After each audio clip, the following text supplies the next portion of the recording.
कल Israeli forces ने Hamas पर अपने फौजियों को हलाक करने का इल्ज़ाम लगाते हुए गजा में ट्रंप इंतजामिया की कोशिशों से कायम जंग बंदी की खिलाफ वर्जी कर दी और जनूबी गजा में बड़े पैमाने पर फिजाई हमले किए, जिनमें कम अज़ कम 26 फ़लस्तीनी शहीद हो गए हैं।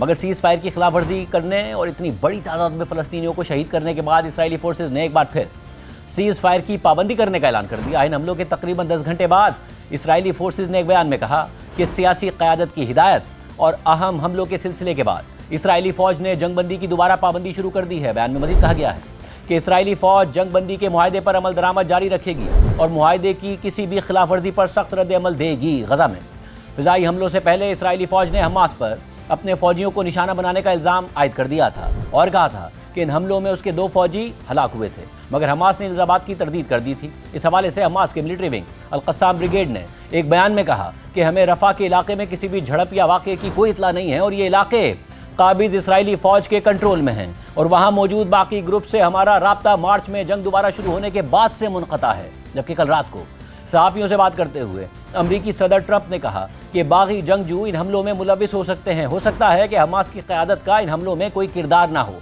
इस सारी सूरत हाल में अब गजा में एक बार फिर आर्जी तौर पर जंगबंदी कायम है, मगर अभी भी हालात इंतहाई नाजुक हैं। लेकिन कल रात होने वाले फ़िज़ाई हमले इसराइल की जानिब से 10 अक्टूबर से कायम होने वाली जंगबंदी की पहली खिलाफ वर्जी नहीं है। गजा की हुकूमत के मीडिया ऑफिस के मुताबिक 10 अक्टूबर को गजा में जंगबंदी के क़याम के बाद इसराइल ने तकरीबन 80 दफ़ा इसकी खिलाफ वर्जी की है और इस दौरान कम अज़ कम 97 फ़लस्तीनी शहीद और 230 ज़ख्मी हो चुके हैं। सारी सूरत हाल में ट्रंप इंतज़ामिया ने जंग के खात्मे और सदर ट्रंप के अमन मुआहदे के अगले मराहिल पर बातचीत की कोशिशें तेज़ कर दी हैं और सदर ट्रंप के खुसूसी नुमाइंदे स्टीव विटकॉफ और दामाद जेरेड कुशनर इस सिलसिले में इसराइल पहुंच गए हैं। जबकि अमरीकी न्यूज़ वेबसाइट एक्सियोस की खबर के मुताबिक गजा में हालिया झड़पें जंगबंदी के बाद सबसे संगीन कशीदगी थी। ट्रंप इंतजामिया कोशिश कर रही है कि मज़ीद ऐसे वाक़यात ना हों जो इस मुआहदे के टूटने का सबब बन सकते हैं। ट्रंप इंतजामिया के एक आला ओहदेदार के मुताबिक हम जानते थे कि यह सब होने वाला है। जितनी देर तक इन्हें एक दूसरे पर हमला करने दिया जाएगा वो इतना ही ज़्यादा एक दूसरे पर हमले करेंगे।